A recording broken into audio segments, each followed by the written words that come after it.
Welcome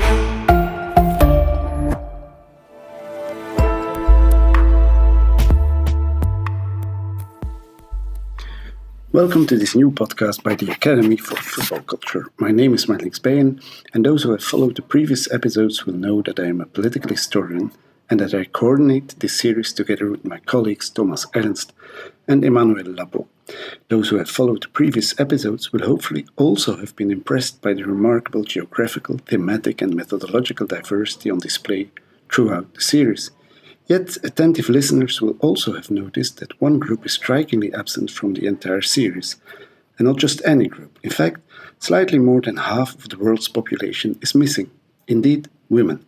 If I were asked to write a review of this series, my verdict would come quickly. The series contains many surprising insights, I would write, but it is astonishing that, in 2026, more than 30 episodes can pass with hardly a single woman being mentioned. Of course, we could point to the fact that this series is about the FIFA Men's World Cup, as we have consistently called it. After all, we deliberately chose not to treat men's football as a default form of football. Already in the very first episode, we promised that the Academy for Football Culture would return in 2027 with a podcast series devoted to the FIFA Women's World Cup. We fully intend to keep that promise. Even so, in this episode, I would like to begin to redress that imbalance, at least to some extent.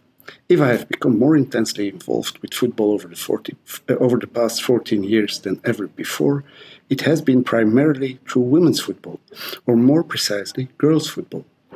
In 2012, I founded a girls' section within the local football club in my village, where my son had already been playing for several years, and where I myself had once progressed through the youth ranks. The driving force behind my decision was my daughter Fleur, who desperately wanted to play football like her brother, but did not want to play in a boys' team. In January 2017, my family and I had to say farewell to Fleur. We cruelly miss her every day, yet she remains ever present in my commitment to football. The star in the logo of the club of which I am now co-chair and where I also serve as coach, Football Girls Leuven, that star refers to her.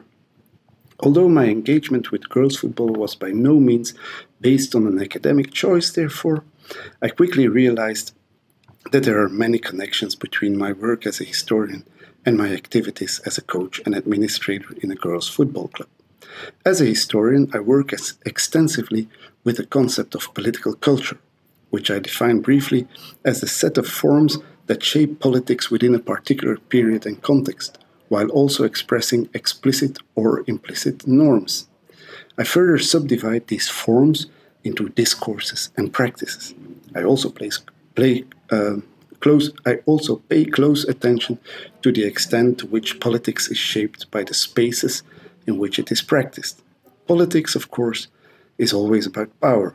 Through the language they use, the practices they adopt, and the spaces they occupy, people not only express norms, but also claim power.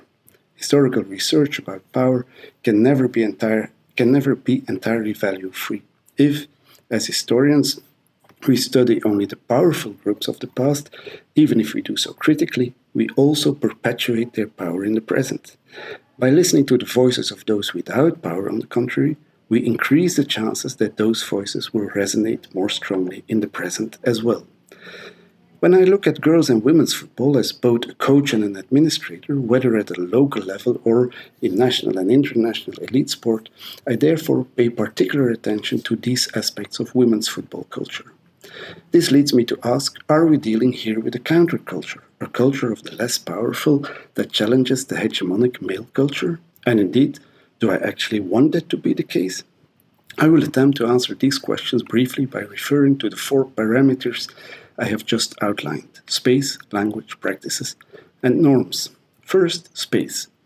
In this respect, girls and women's football is necessarily a counterculture.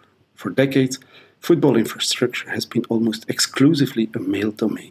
This applies not only to the pitches themselves, but also largely to the stadiums, where women still constitute a small minority, changing rooms, where girls often have to find a separate corner, clubhouses, where women were long welcome as bar staff or football mothers, but were kept outside the actual footballing sphere, and of course, boardrooms, The fact that this situation has begun to change gradually in recent years can only be welcomed. Even today, however, girls still too often play on the poorest pitches, are expected to give way when the boys have matches, or find it extremely difficult to secure training and playing facilities on a structural basis for a girls' football club.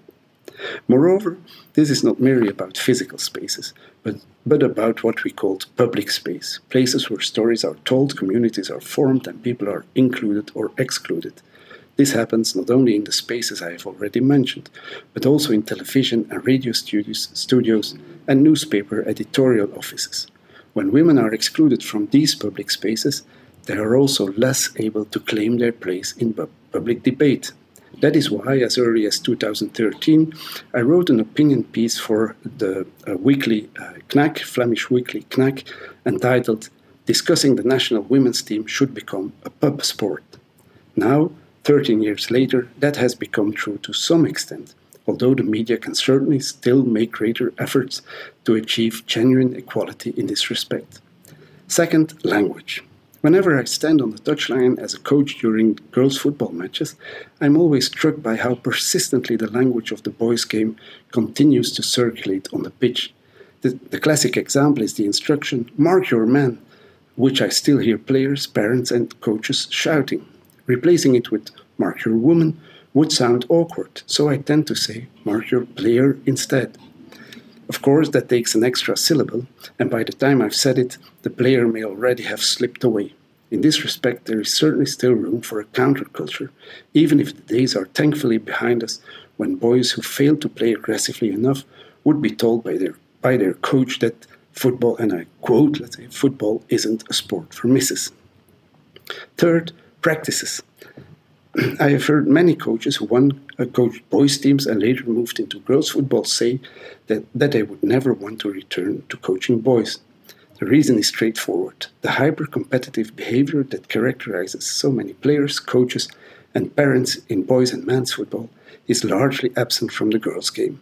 There is far less abuse directed at referees or opponents, very little scouting of girls at a young age, and none of the substantial sums of money that circulate even in the amateur men's game. It is also quite common to see a player briefly stop playing because she believes she may have hurt an opponent, even when the referee has not awarded a foul. Another aspect in which women's football differs even more clearly from its male counterpart is its open acceptance of LGBTQIA+ people. This is true not only at the local and amateur level, but, as Margot Bullens-Terrein pointed out in her podcast episode, also at the very highest level of the game. At that level, it is equally striking that female players are more willing than their male counterparts to express political views publicly, and that these views tend to be broadly progressive in orientation.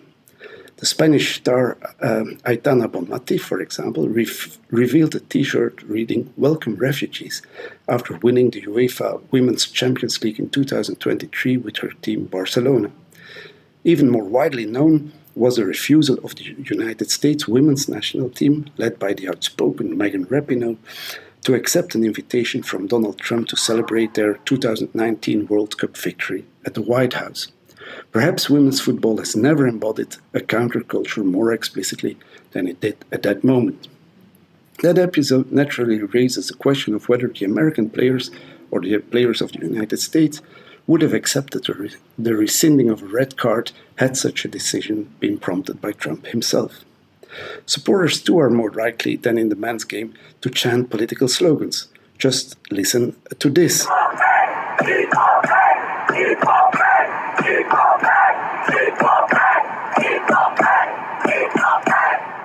Indeed, equal pay. Tens of thousands of supporters chanted those words after the 2019 Women's World Cup final in Lyon, where the United States defeated the Netherlands 2-0.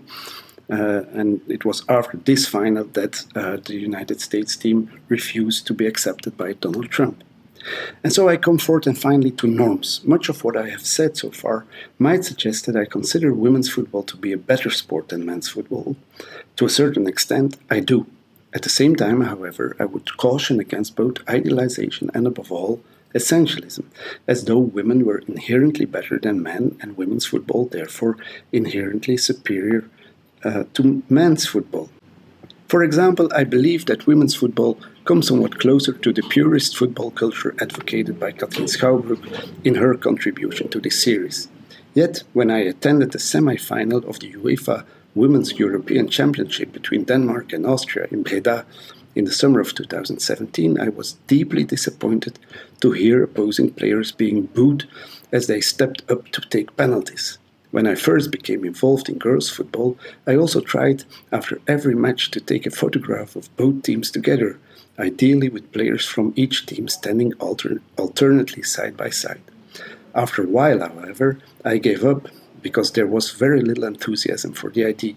Even in girls' football, a player from the other team is first and foremost an opponent. Yet even if we avoid such idealization, it is difficult to deny that girls' and women's football has not yet been afflicted by the same excesses that plague the men's game. In that sense, this branch of football remains closer to the essence of the sport than men's football does. For that reason alone, it undoubtedly constitutes a counterculture. Let us do everything we can to preserve that and even hope that women's football may help bring men's football closer once again to that original essence.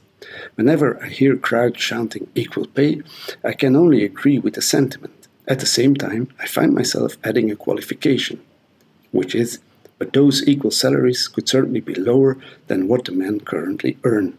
In that respect, the Norwegian men's national team set an admirable example in 2017 when its players agreed to forego a small portion of their own salaries so that the women's national team could receive equal pay.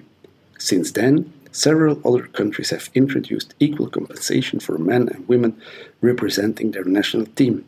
The question remains, when will Belgium follow that example? Red Devils, what are you waiting for? When will you put this on the table?